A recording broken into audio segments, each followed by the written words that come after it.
नमस्कार दोस्तों, मैं मिस्टर टी.आर. नायक आप सभी का नायक आईएएस एकेडमी पर तहे दिल से हार्दिक स्वागत करता हूं, हार्दिक अभिनंदन करता हूं। तो प्यारे साथियों, जो हमारा टॉपिक था पंचायती राज, जिसमें 73वां संविधान संशोधन हम लोगों ने पहले पढ़ लिया था और 74वां संविधान संशोधन पढ़ते हैं। इससे पहले समितियां जो कुछ थी पंचायती राज को लागू करवाने के लिए जो समितियां गठित की गई उनके बारे में हम लोगों ने पढ़ा था। और 74वां संविधान संशोधन जिसमें भाग 9 को जोड़ा गया था और 12वीं अनुसूची को जोड़ा गया था और अनुच्छेद कुछ जोड़े गए थे, जो कि अनुच्छेद 243 से लेकर के अनुच्छेद 243 से ZG तक जो जोड़े गए थे उनको हम पढ़ रहे थे। ठीक है, तो कल के सेशन में हम लोगों ने V तक पढ़ ली थी, यानी अयोग्यता की जो बात करता है नगर पालिका के अंदर, और 243 से W से शुरू करते हैं, जो कि नगर पालिकाओं की शक्तियों के बारे में बात करता है कि नगर पालिकाओं के जो शक्तियाँ हैं कौन प्रदान करता है और किस प्रकार से उनके पास में शक्तियाँ होती है और किस प्रकार से वो कार्य कर पाते हैं। तो अनुसूची जो 12 है उसमें जो कितने विषय थे, कुल 18 विषय थे और अनुसूची 11 में कुल 29 विषय थे, जिसमें से ग्राम पंचायत हम कह सकते हैं ग्रामीण स्तर की जो सरकार को 21 विषय प्रदान किए गए। अगर विधानमंडल चाहे तो ये पूरे जो 29 विषय उनको दे सकती है पंचायती राज। ठीक है, पंचायती राज। और सेम इसी के अंदर जो 12वीं अनुसूची है, ये नगर पालिका से संबंधित जो हम बात कर सकते हैं, इसमें 18 विषय कुल 18 के 18 इनको है जो कि प्रदान किए गए हैं नगर पालिकाओं को। ठीक है, तो चलो शुरू करते हैं। वैसे आज हमारा ये 7वां पार्ट रहेगा और इसके बाद में शायद एक पार्ट और आएगा, उसके बाद में हमारा जो टॉपिक है वो कंप्लीट हो जाएगा।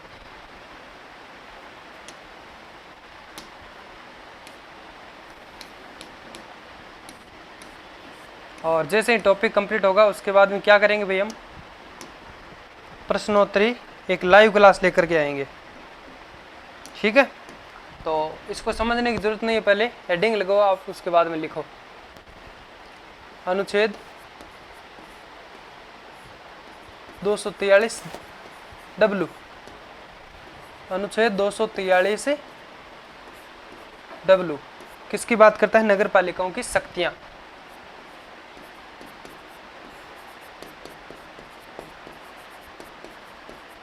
नगर पालिकाओं की शक्तियां।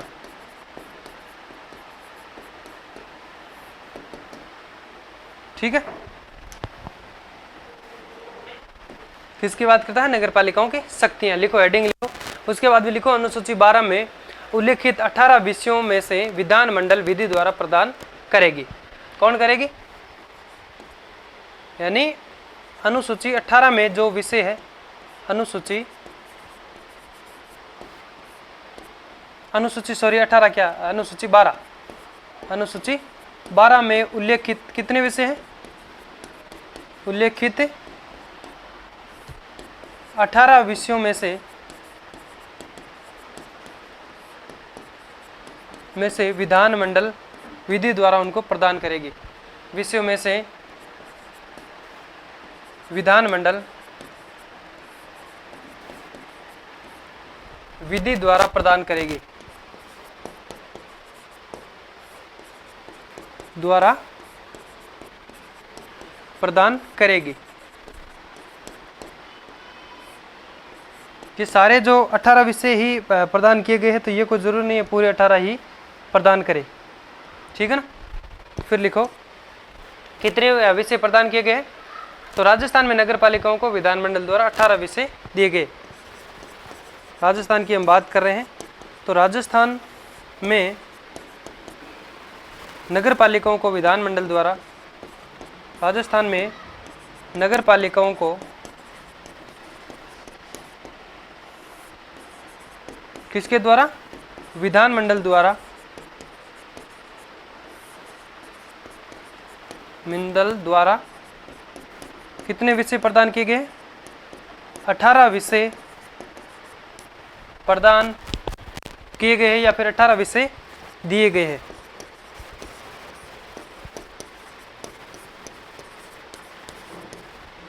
समझ में आ गया? इसके अंदर इतना ही था। फिर अनुच्छेद अक्ष लिखो, अनुच्छेद अक्ष। 243 अनुच्छेद 243 अक्स, ये किसकी बात करता है भाई? अनुच्छेद 243 अक्स से इसमें सीधा लिख लो आप कि नगर पालिकाओं की कर संबंधी शक्तियां कैसे कर स्थापित कर सकता है कि नगर पालिका, नगर पालिकाओं की कर से संबंधित शक्ति किसके अंदर आती है? अक्स के अंदर।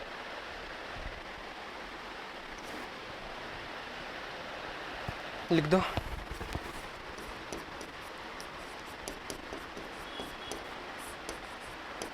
नगर पालिकाओं की कर संबंधी शक्ति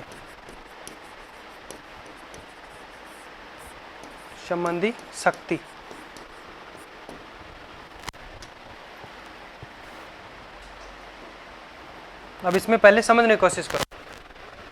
देखो, राज्य विधानमंडल जो है वह नगर पालिका को कर यानी शुल्क या फिर हम कह सकते हैं फीस जो होती है, अब जैसे हम क्या करते हैं, निःशुल्क जो सरकारी विद्यालय है वहाँ पे हम क्या करते हैं, वहाँ पे निःशुल्क पढ़ाई करते हैं, लेकिन उसमें जो एक शुल्क लगता है, कई बार होता है ना कि जब टीसी कटवाते हैं 100 रुपये लगता है, एडमिशन करवाते हैं 150 रुपये लगते हैं, जो भी है ना, तो वो क्यों होता है? वो क्या एक शुल्क है, वो किस प्रकार का शुल्क है।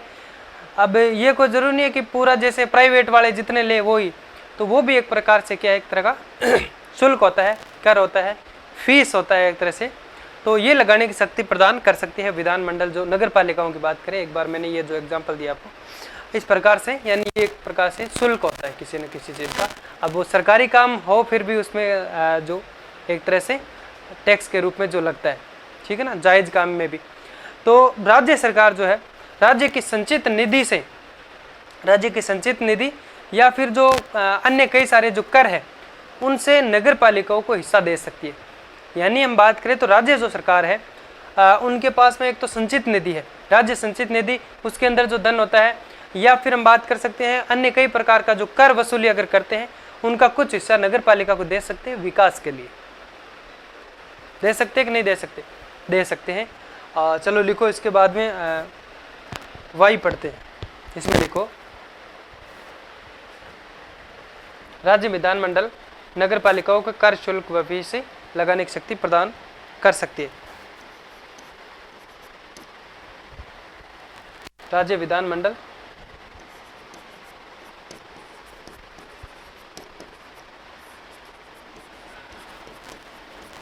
राज्य विधानमंडल नगर पालिकाओं को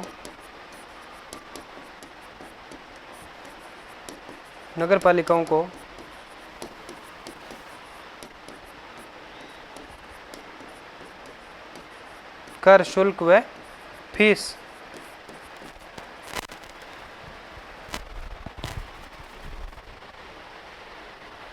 लगाने की शक्ति प्रदान कर सकती है। लगाने की शक्ति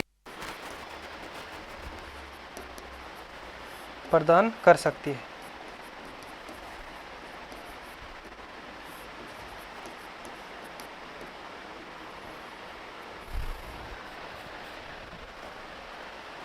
एक लाइन और लिखो इसमें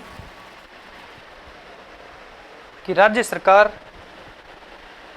राज्य की संचित निधि या अन्य कर द्वारा जो धन हम कह सकते हैं वसूला जाता है उसका नगर पालिकाओं को हिस्सा दे सकती है।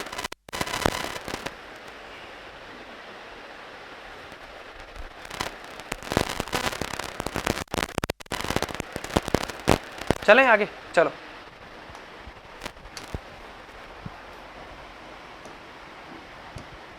लिखो, राज्य सरकार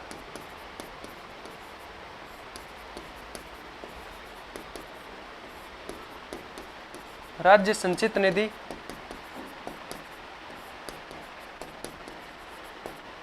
या अन्य करों से नगर पालिका को हिस्सा दे सकती है। अन्य करों से नगर पालिका को हिस्सा का मतलब थोड़ा भाग दे सकती है, दे सकती है। कौन दे सकती है? राज्य की सरकार। कहाँ से दे सकती है? एक तो जो अन्य कर वगैरह वसूल करके, या फिर संचित निधि से। ठीक है, अब लिखो वाई। अनुच्छेद 243 वाई।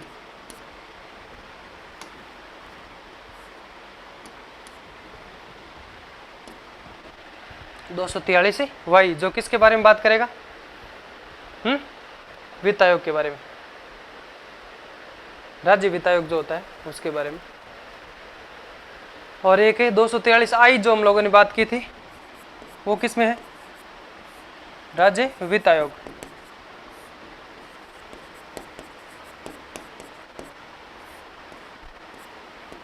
ग्रामीण पंचायती राज में हम लोगों ने पढ़ा था आई। 243 आई और वाई दोनों किससे संबंधित है? राज्य वित्त आयोग से संबंधित है। चलो इसके बारे में क्या करते हैं, पहले समझते हैं।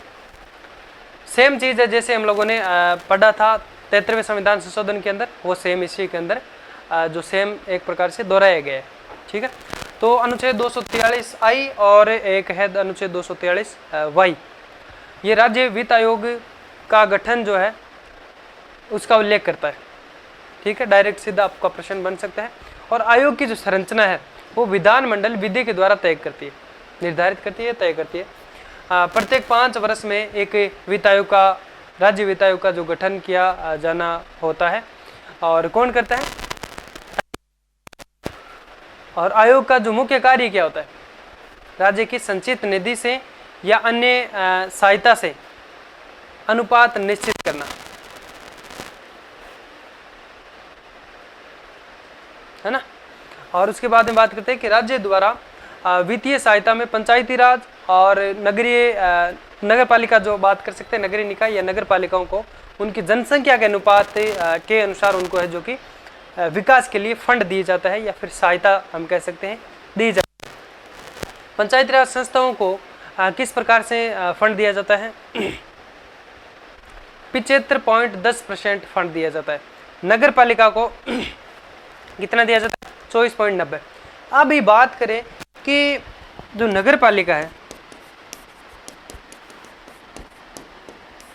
इनको दिया जाता है 24.90%। ठीक है, और पंचायती राज यानी ग्रामीण जो निकाय है उनको दिया जाता है 75.10। पंचायती राज को दिया जाता है 75.10%। अब इनको ज्यादा क्यों जाता है? इनको ज्यादा क्यों दिया जाता है? क्योंकि जो ग्रामीण क्षेत्र है वो वहां पे जनसंख्या शहरों की बजाय अधिक होती है, इसलिए इनको अधिक दिया जाता है। अब यहाँ पे ये घनत्व ज्यादा होता है, इसलिए हमको लगता है कि यहाँ पे जनसंख्या ज्यादा है, लेकिन ग्रामीण क्षेत्र में ज्यादा जनसंख्या होती है, इसलिए इनको जो फंड है वो कितना % दिया जाता है, जो इनका निर्धारित जो निश्चित होता है वित्त आयोग के द्वारा। तो उनके बाद में जो फंड है उसका 75 हम कह सकते हैं 75.10% इनको दिया जाता है, और 24.90 जो है वो उनको दिया जाता है। करने मतलब सीधा 25% और 75 सीधा आप याद रख सकते हैं, लेकिन इनको थोड़ा सा नॉर्मल में याद आपको इस प्रकार से रख सकते हैं, लेकिन जब आपको ऑप्शन में आएगा तो इसे समझ में आ जाएगा। ठीक है ना, लिखो इसके बारे में। चलो वैसे लिखेंगे तो समझ में आ जाएगा, और अगर नहीं आए तो मैं दोबारा बता दूंगा।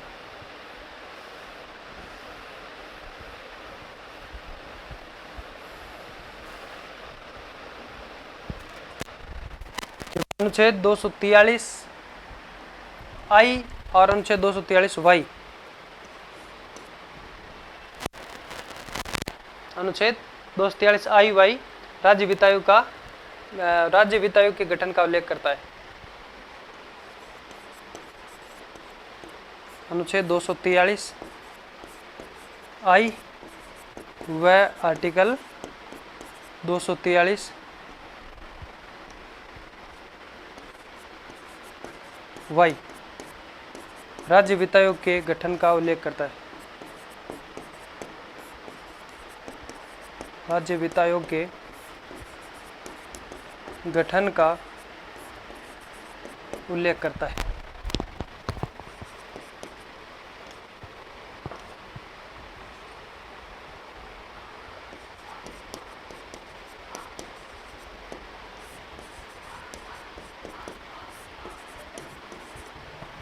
ठीक है,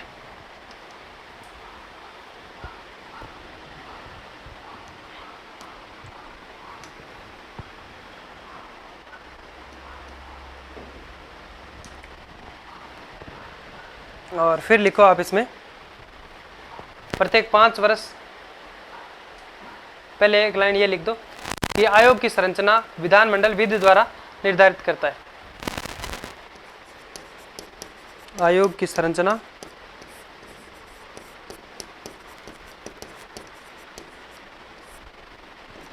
विधानमंडल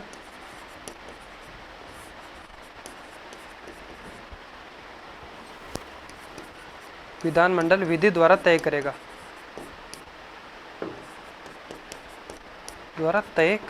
या निर्धारित करेगा।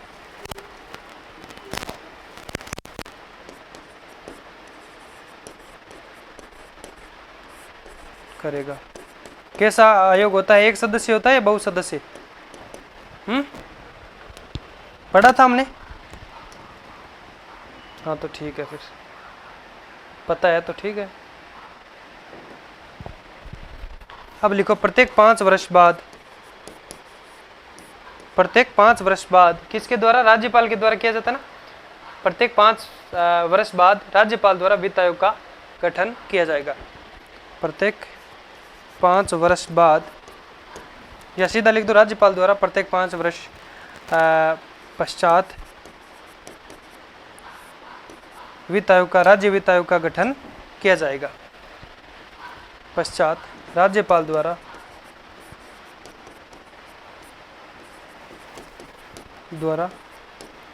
राज्य वित्त आयोग का गठन किया जाएगा।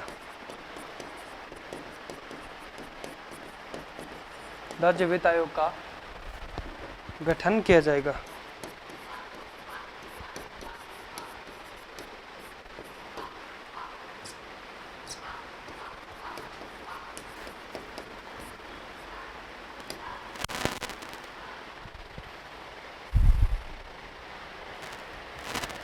प्रत्येक 5 वर्ष पश्चात राज्यपाल द्वारा वित्त आयोग का गठन किया जाएगा। राज्य वित्त आयोग लिखो, सीधा लिखो, कोई दिक्कत नहीं है। एक ही बात है। प्रत्येक 5 वर्ष बाद राज्यपाल द्वारा वित्त आयोग का गठन किया जाएगा। फिर लिखो आयोग का मुख्य कार्य राज्य की संचित निधि से या अन्य सहायता से, कोई अन्य करों के माध्यम से या फिर कैसी भी सहायता से अनुपात निश्चित करना।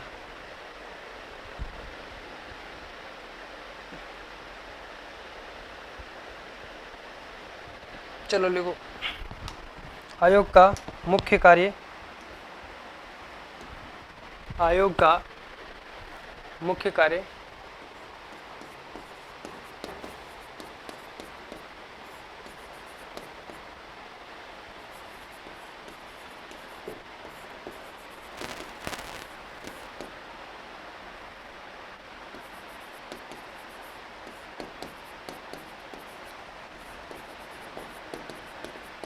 राज्य की संचित निधि से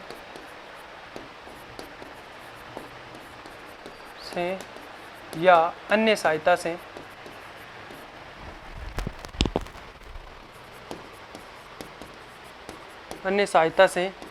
अनुपात निश्चित करना।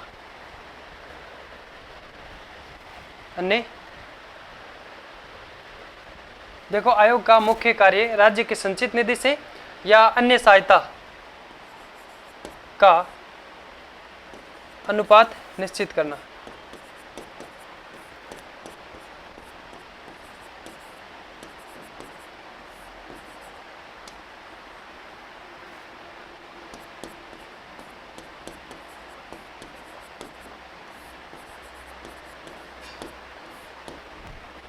अब इनको कितना फंड मिलता है वो बात करते हैं।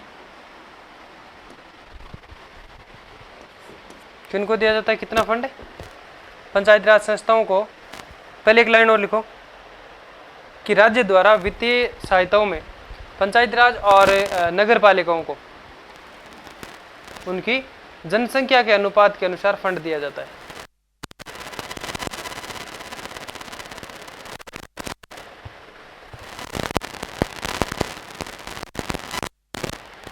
लिखो,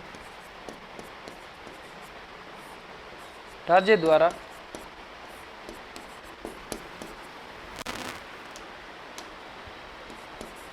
वित्तीय सहायता में पंचायती राज व नगर पालिकाओं को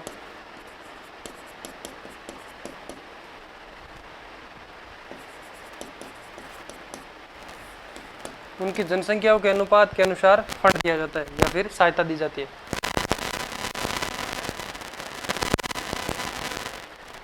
उनकी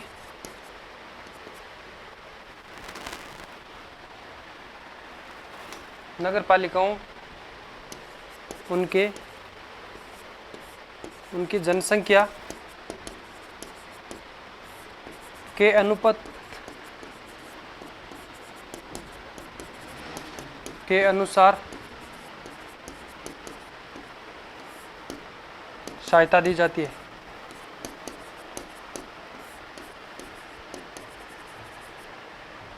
फंड लिख लो, हिंदी में लिख लो इसको भी, फंड दिया जाता है।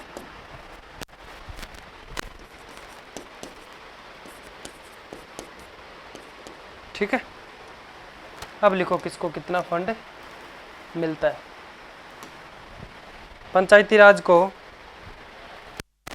संस्थाओं को 10 सहायता और नगर पालिका संस्थाओं को 24.90 फंड दिया जाता है।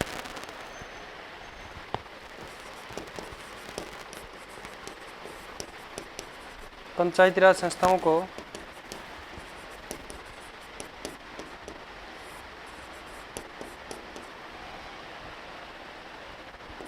कितना दिया जाता है? 75.10% फंड तथा नगर पालिकाओं को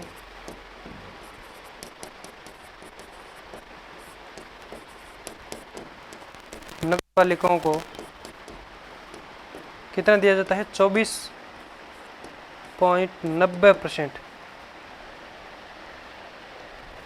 24.90% फंड या फिर सहायता फंड दिया जाता है।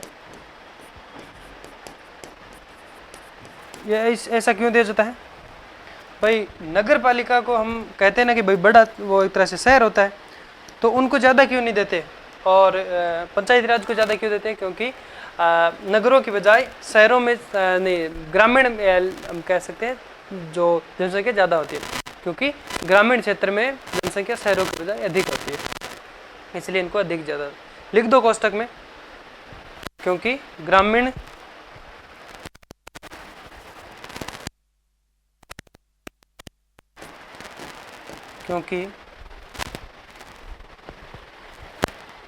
क्षेत्र में जनसंख्या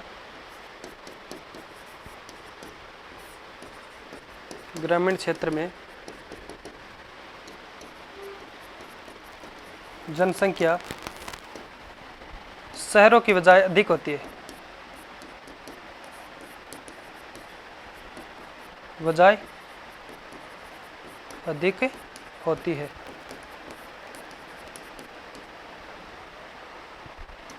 अधिक होती है, इसलिए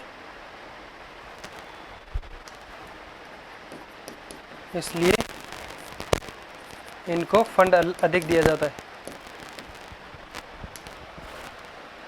इसलिए इनको अधिक सहायता दी जाती है।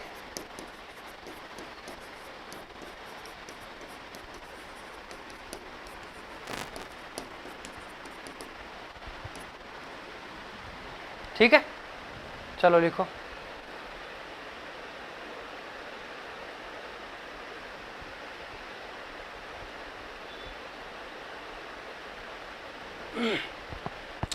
जेड किसकी बात करता है? नगर पालिकाओं के लेखा प्रचालन की बात करता है, जो कि निर्धारित कौन करेगा? लेखा प्रचालन की बात करते हैं तो विधानमंडल विधि द्वारा निर्धारित करेगा। लिखो पहले फटाफट।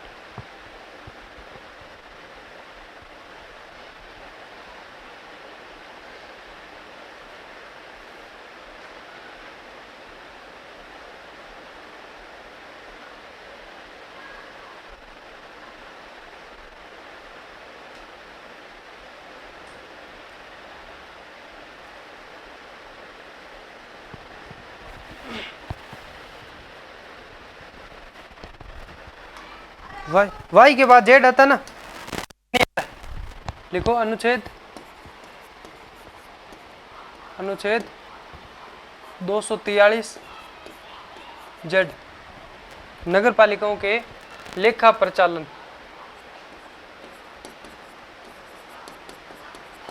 नगर पालिकाओं का लेखा प्रचालन।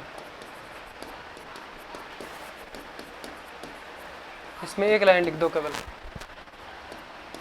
विधानमंडल विधि द्वारा निर्धारित, विधानमंडल विधि द्वारा निर्धारित।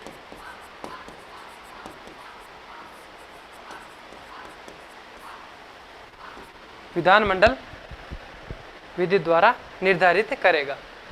नगर पालिकाओं के लेखा प्रचालन को कौन निर्धारित कर देगा? विधानमंडल विधि द्वारा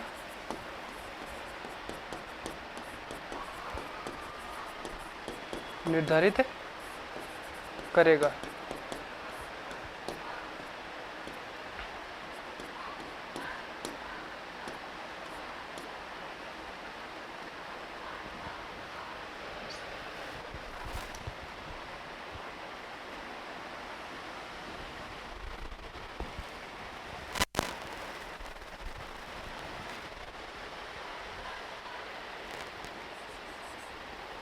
जेड हो गया तो फिर क्या लिखेंगे भाई?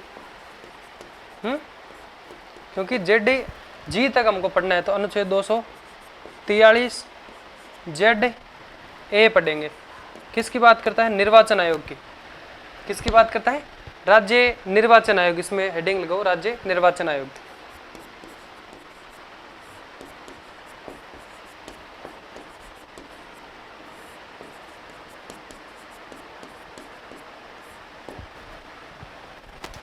राज्य निर्वाचन आयोग।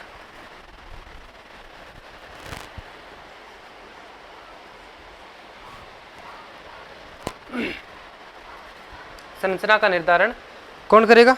इनकी संरचना का निर्धारण विधानमंडल करेगा तथा एक दिवसीय जो आयोग है इसका गठन राज्यपाल द्वारा प्रत्येक 5 वर्ष के बाद किया जाता है। तो संरचना का पहले लिखो, संरचना का निर्धारण विधानमंडल, संरचना का निर्धारण विधानमंडल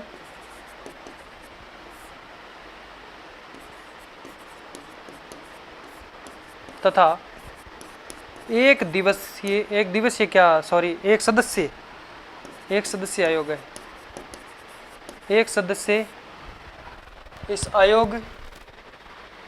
एक सदस्यीय आयोग का गठन राज्यपाल द्वारा, एक सदस्यीय आयोग का गठन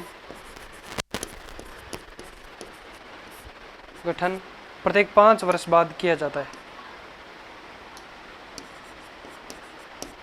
प्रत्येक 5 वर्ष बाद किया जाएगा।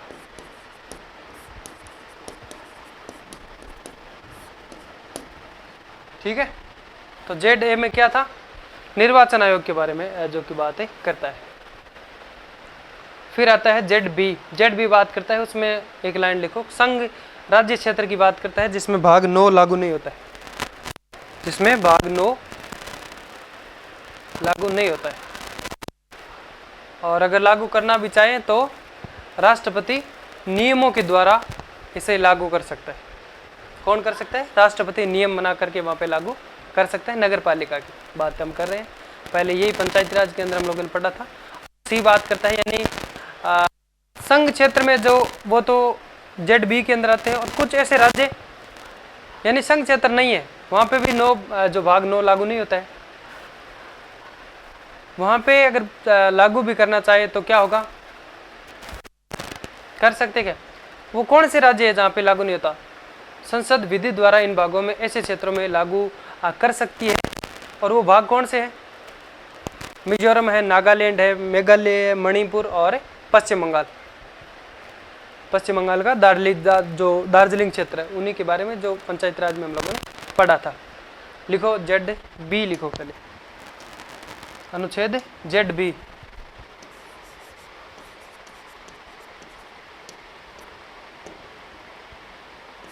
अनुच्छेद 243 ZB किसके बारे में बात करता है? संघ राज्य क्षेत्र जहां भाग 9 लागू नहीं होता। संघ राज्य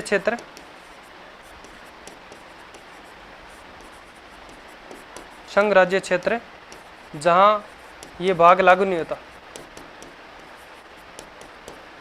भाग लागू नहीं होता।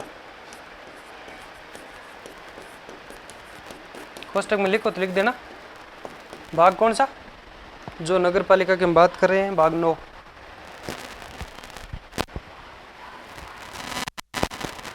ठीक है, अब इसमें लिखो लागू करना चाहे तो कौन करेगा? राष्ट्रपति कर सकेगा नियमों द्वारा। राष्ट्रपति इस भाग को लागू कर सकता है इन क्षेत्रों में। राष्ट्रपति नियमों द्वारा लागू कर सकता है, नियमों द्वारा लागू कर सकता है। और ऐसे राज्य जो केंद्र शासित नहीं है फिर भी वहाँ पे लागू नहीं होता, वो कौन से भाई? मेघालय, मणिपुर, नागालैंड और मिजोरम है, पश्चिम बंगाल है। तो ये तो कंप्लीट हो गया। अब चलो नेक्स्ट पेज में लिखते हैं। ZB हो गया, ZC लिखो। कुछ राज्य क्षेत्रों में ये भाग लागू नहीं होगा। कुछ राज्य क्षेत्र भी ऐसे जहाँ पे ये भाग लागू नहीं होता, वो है मिजोरम, नागालैंड, मणिपुर और मेघालय और पश्चिम बंगाल का दार्जिलिंग क्षेत्र और मणिपुर का पहाड़ी क्षेत्र। ठीक है, लिख लिया यहाँ तक? लिखो। नहीं लिखा तो वैसे आप वीडियो को रोक करके लिख लेना, आपके लिए प्राइवेट रहेगा वीडियो। प्राइवेट क्या, सॉरी, पब्लिक और फ्री रहेगा, कभी भी देख सकते हैं आप, कितनी बार भी देख सकते हैं। 243 ZC किसकी बात करता है? ऐसे राज्य क्षेत्र जहाँ ये भाग लागू नहीं होगा, जहाँ ये भाग लागू नहीं होगा।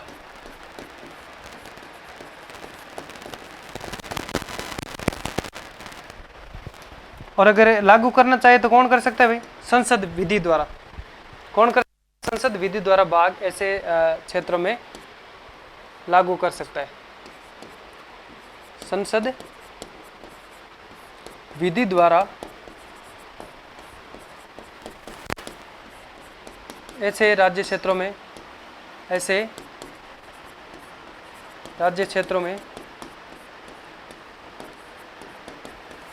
लागू कर सकता है।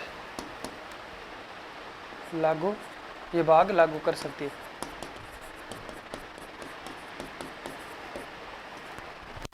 लागू कर सकती है। कौन से भाग की बात कर रहे हैं वो लिखने की जरूरत थोड़ी है। लिखने की जरूरत है क्या? लिखा था ना पहले, चलो कोष्टक लगा के यही लिख लो। मेघालय, मणिपुर,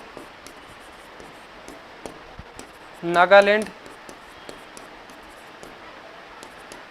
मिजोरम, पश्चिम बंगाल। पश्चिम बंगाल का दार्जिलिंग क्षेत्र, वो पहले हम लोगों ने लिख लिया अच्छे से, तो दोबारा उसको लिखने की जरूरत नहीं है। ठीक है, मेघालय, मणिपुर, मिजोरम, नागालैंड और पश्चिम बंगाल। ये ऐसे क्षेत्र है जहाँ पे ये भाग लागू नहीं होता, और अगर करना भी चाहे तो संसद है जो कि विधि बना करके ऐसे क्षेत्रों में लागू कर सकती है। ठीक है। अनुच्छेद ZD पढ़ते हैं, जो किसके बारे में बात करता है? जिला आयोजना समिति के बारे में बात करता है। लिखो, अनुच्छेद 243 ZD किसके बारे में बात करता है? जिला आयोजना समिति।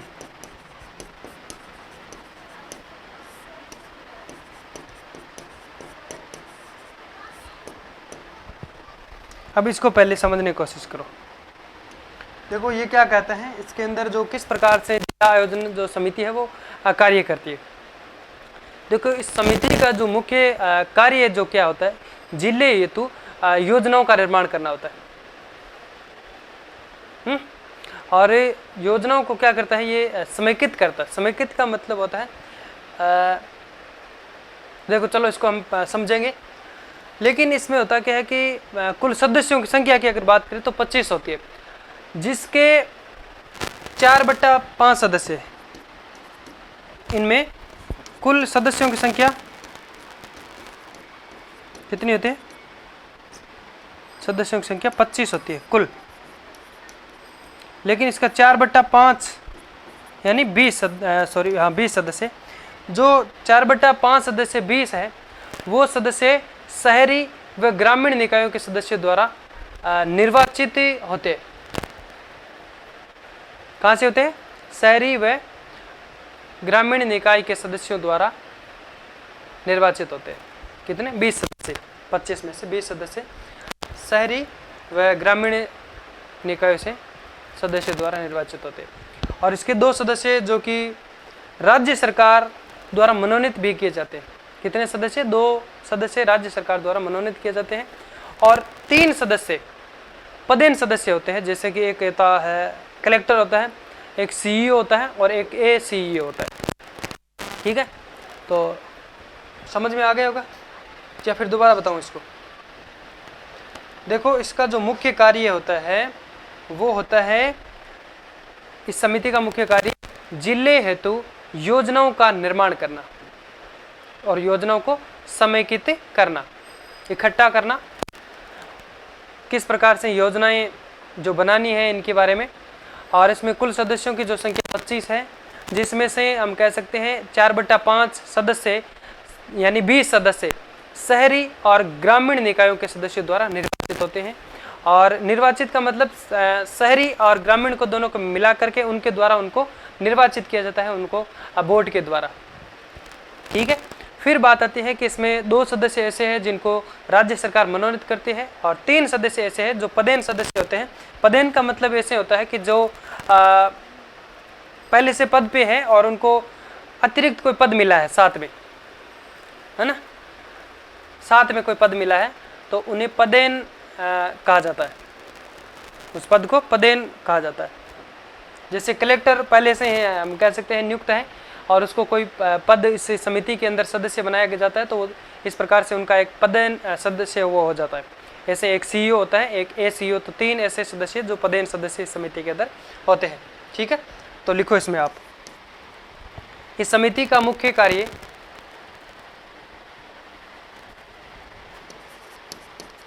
इस समिति का मुख्य कार्य जिले हेतु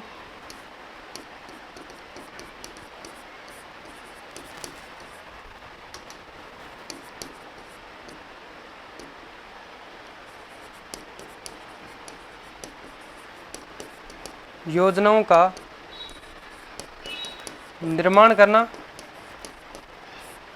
योजनाओं का निर्माण करना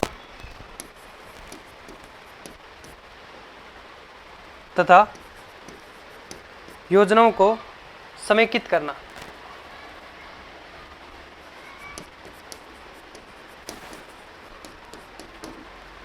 योजनाओं को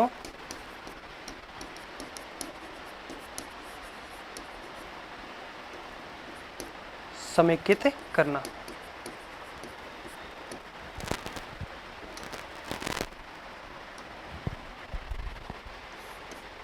इसमें कुल सदस्यों की संख्या 25 होती है। ये लिखो पहले, नेक्स्ट लिखो आगे। इसमें कुल सदस्यों की संख्या 25 होती है, जिसमें से 4/5 सदस्य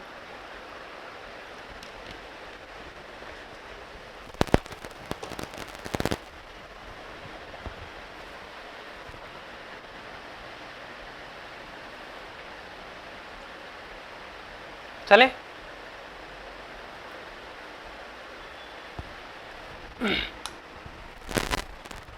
लिखो, इसमें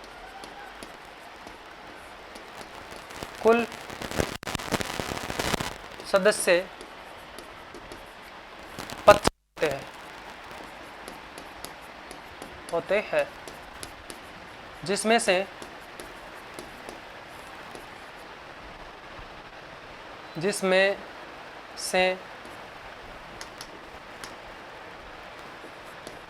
कितने सदस्य होते हैं? जिसमें से 4/5 लिख दो 20 सदस्य, कोष्टक में लिख दो 20 सदस्य। 4/5 यानी 20 सदस्य ग्रामीण शहरी, ग्रामीण और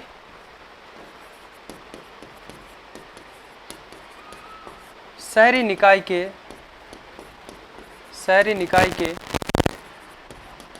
सदस्यों द्वारा निर्वाचित किए जाते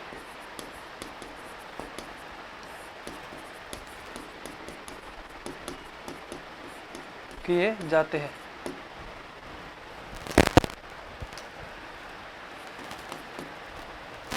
द्वारा निर्वाचित किए जाते हैं। तो कितने 20 सदस्य हो गए, 25 पूरा करना है इनको। तो कैसे करें? 2 सदस्य राज्य सरकार द्वारा मनोनीत किए जाते हैं। ऐसे लिखो, 2 सदस्य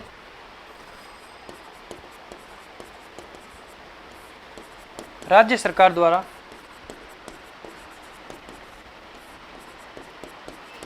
मनोनीत किए जाते हैं।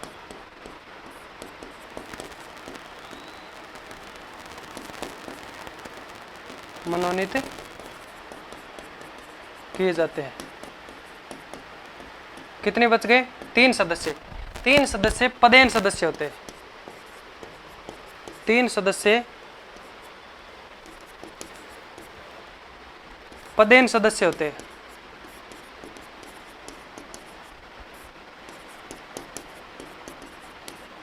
कोष्टक में लिख दो, कलेक्टर हो गया, सीईओ हो गया, एक एसीईओ। ये 3 सदस्य पदेन सदस्य होते हैं, यानी इनको ये पद मिलता है। तो 3 ये हो गए, 2 5 प्लस 20 को, जिनको ग्रामीण व शहरी निकाय के जो सदस्य उनको सदस्यों द्वारा निर्वाचित किया जाता है। 25 हो गए। अब अनुच्छेद ZE की बात करते हैं, जो कि महानगर योजना समिति के बारे में बात करते हैं।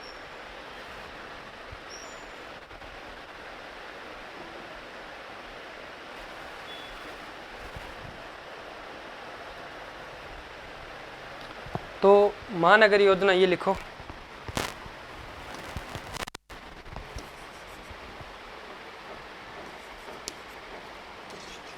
सेम हो गया पेन। अनुच्छेद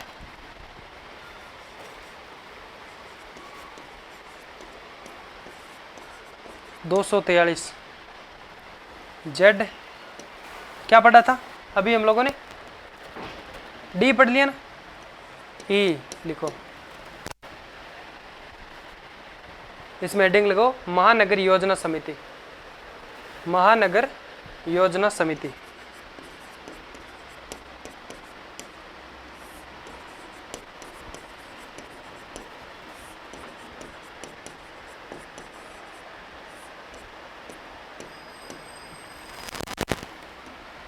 महानगर योजना समिति।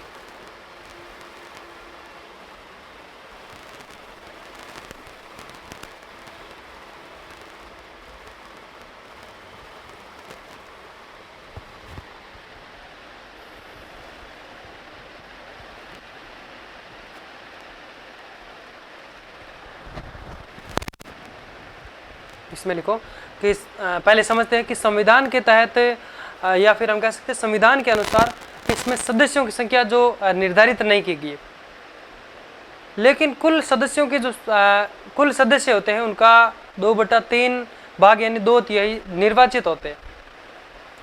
और इस समिति का मुख्य कार्य होता है महानगर हेतु योजनाओं का निर्माण करना। बस सीधा सा बात इसमें ये याद लिखनी है। पहले तो आप लिखेंगे कि इसका मुख्य कार्य महानगर हेतु योजनाओं का निर्माण करना। इस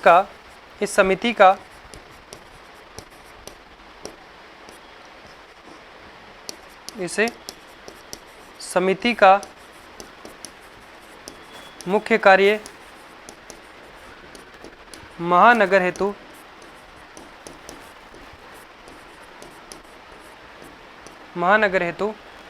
योजनाओं का निर्माण करना। योजनाओं का निर्माण करना। फिर लिखो संविधान के अनुसार इसके सदस्यों की संख्या निश्चित नहीं है या फिर निर्धारित नहीं की गई तथा कुल सदस्यों का 2/3 सदस्य होंगे।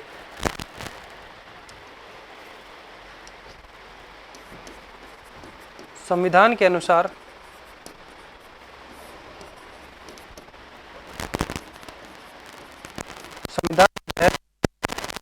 इसके सदस्यों की संख्या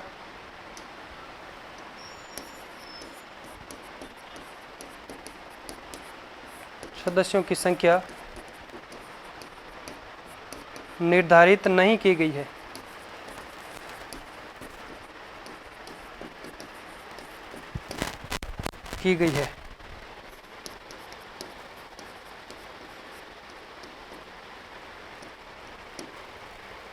संख्या निर्धारित नहीं की गई है।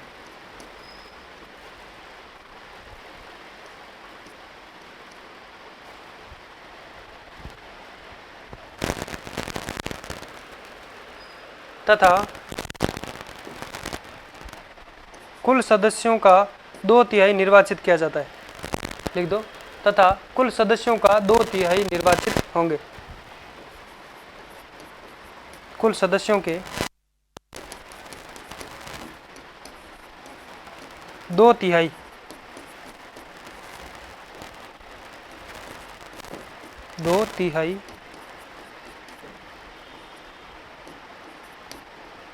निर्वाचित होंगे। 2/3 सदस्य निर्वाचित होंगे।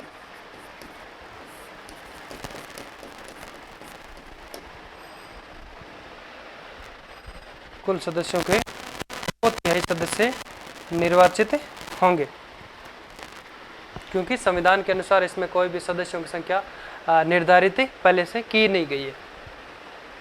एक और लिख दो अनुच्छेद, ये लिखो पहले, अनुच्छेद 243 ZF किसके बारे में बात करता है? विद्यमान जो शक्तियां पहले से जो थी वो क्या बनी रहेगी या नहीं रहेगी? वो तब तक बनी रहेगी जब तक असंगत न हो, इससे असंगत न हो।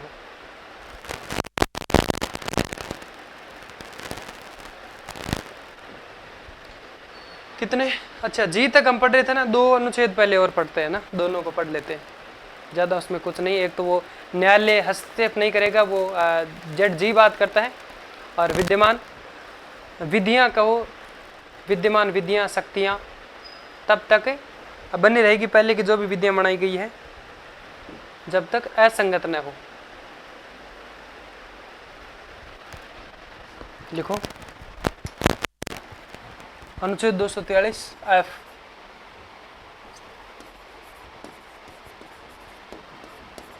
अनुच्छेद 243 ZF। मैंने कभी डायरेक्ट तो नहीं लिख दिया है, जेड के साथ साथ लिखना था ना, कहीं लिखा तो नहीं है, क्योंकि मेरे को अभी याद है कि हाँ ठीक है, क्योंकि जेड तक तो ये सिंगल चलते हैं, लेकिन जेड के बाद में वापस से जी तक चलना है हमको, साथ में लेकर के जेड को। एफ हो गया। ऐसी विधियां जब तक चलेगी तब तक, यानी तब तक चलेगी जब तक असंगत न हो। इसकी हेडिंग लिखो, चाहे डायरेक्ट लिख दो, इसमें ही लिख दो, विद्यमान विधियां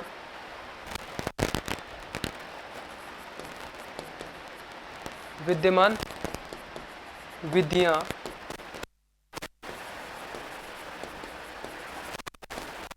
तब चलेगी तब तक असंगत न हो।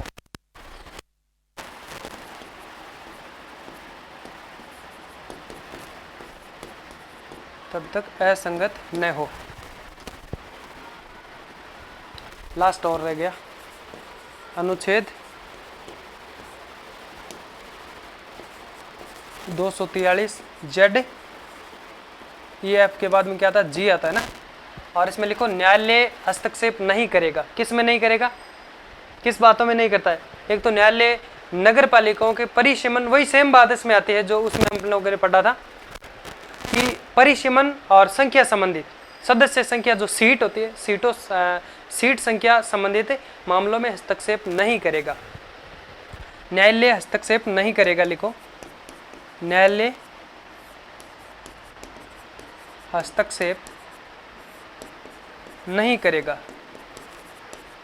कैसे केस में नहीं करेगा? अगर कोई बात आती है कि कोई सीमा बढ़ानी है किसी नगर पालिका की, या फिर नगर पालिका के अंदर सीट बढ़ानी है, कोई नगर पालिका को दर्जा देना है, ऐसा काम कौन करेगा? कौन करेगा? राज्यपाल करेगा। तो इसमें लिखो न्यायालय परिसीमन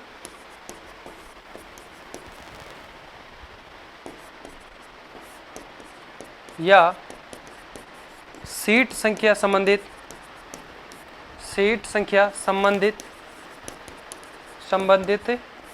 मामलों में हस्तक्षेप नहीं करेगा।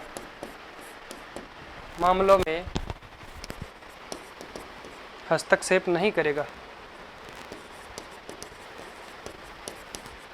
हस्तक्षेप नहीं करेगा।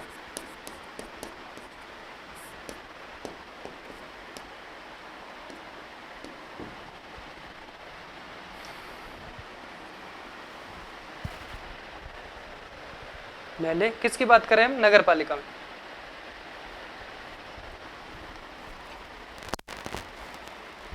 न्यायालय परिसीमन या सीट संख्या संबंधित मामलों में हस्तक्षेप नहीं करेगा।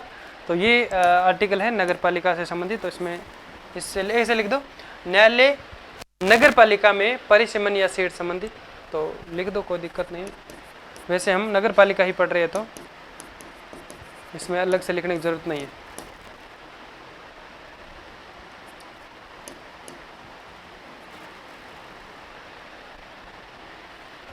ठीक है, अब हम क्या पढ़ेंगे भाई? राजस्थान में शहरी स्वशासन जो कब जो पहला हम कह सकते हैं स्थापित किया गया, कब किया गया और कहाँ पे किया गया? राजस्थान में पहली बार नगर पालिका जो है 1864 में माउंट आबू में स्थापित की गई थी। कहाँ पर की गई थी? माउंट आबू में। और राजस्थान में अब तक अगर बात करें तो 4 स्थानीय स्वशासन अधिनियम लाए गए। एक तो 1951 में लाया गया, और एक 1959 में, एक 1994 में था, एक 2009 में लाया गया था अब तक। और राजस्थान में 74वां संविधान संशोधन जो 9 अगस्त 1994 को लागू हुआ था। राजस्थान में कब लागू हुआ था? 9 अगस्त 1994 को लागू हो गया था। फिर हम बात करेंगे राजस्थान में शहरी निकायों की संरचना पढ़ेंगे।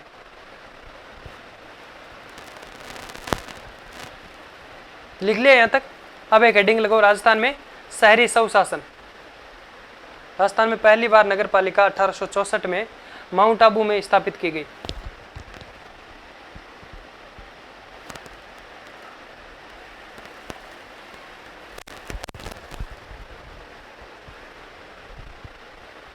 लिखो राजस्थान में शहरी स्वशासन।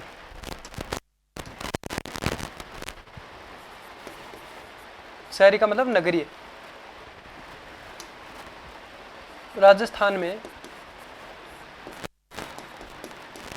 शहरी स्वशासन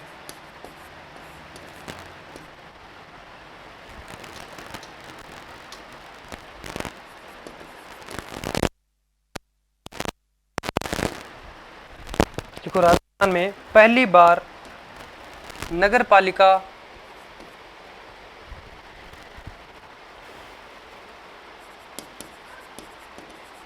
राजस्थान में बार नगर पालिका 1864 में माउंट आबू में स्थापित की गई। माउंट आबू सिरोही, माउंट आबू में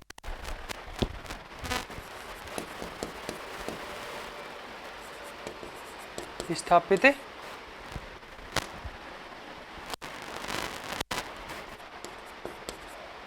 की गई।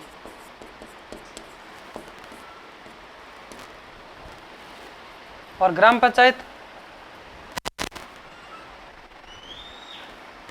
राज को कहाँ पे किया गया था? नागौर के बगदरी क्षेत्र में, बगदरी में गांव में ना। और इसमें लिखो, राजस्थान में पहली बार नगर पालिका 1864 में माउंट आबू में स्थापित की गई। फिर लिखो, राजस्थान में अब तक स्थानीय स्वशासन अधिनियम कितने आए हैं? 4 बार लिख दो इसमें। राजस्थान में अब तक स्थानीय स्वशासन अधिनियम लाए गए, 4 लिख दो। एक तो 1951, 59 और 54 और 2009। राजस्थान में अब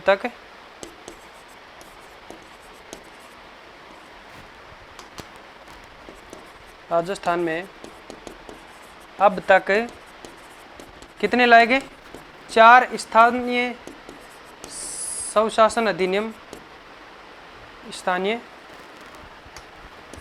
स्वशासन अधिनियम लाए गए।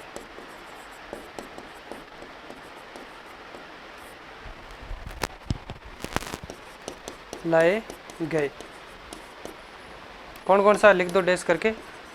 1951 और नंबर लगा के लिख दो। 1951, 1959,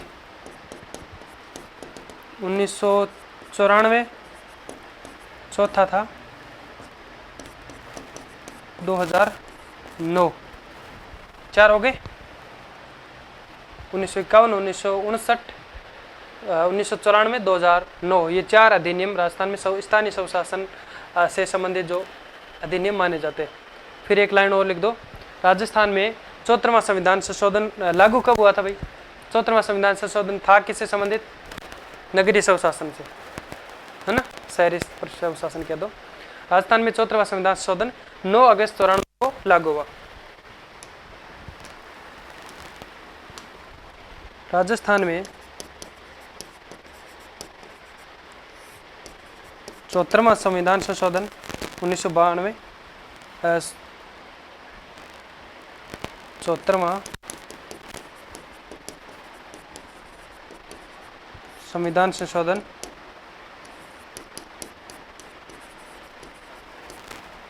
कब लागू हुआ? 9 अगस्त 1994 के अंदर लागू हुआ। संशोधन 9 अगस्त 1994 को लागू हुआ।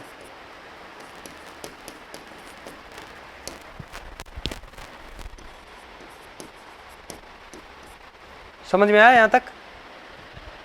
इसमें समझने वाली बात कुछ है नहीं, ये तो पढ़ना पड़ेगा, याद करनी पड़ेगी, डेट याद करनी पड़ेगी ये 4, और एक ये डेट याद करनी पड़ेगी आपको। और इसके बाद में हम पढ़ेंगे राजस्थान में शहरी निकायों की संरचना। क्या पढ़ेंगे? शहरी का मतलब पहले हम लोगों ने पंचायती राज के अंदर पढ़ा था, ग्रामीण निकाय के अंदर। इसमें भी 3 स्तर की सरकार होती है, पहली नगर पालिका, दूसरी नगर परिषद, तीसरी नगर निगम। अब जनसंख्या के अंदर भी बात हम लोगों ने कल की थी कि 20,000 से 1 लाख तक होते हैं वो नगर पालिका होती है, और 1 लाख से 5 लाख के बीच होती है तो नगर परिषद होती है, और 5 लाख से ऊपर अगर जनसंख्या है तो वो नगर निगम उसको घोषित किया जाता है राज्यपाल के द्वारा।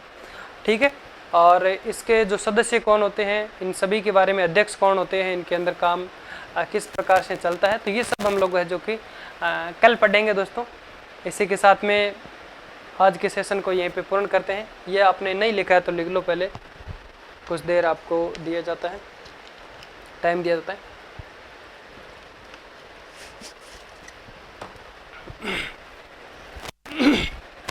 लिख लो।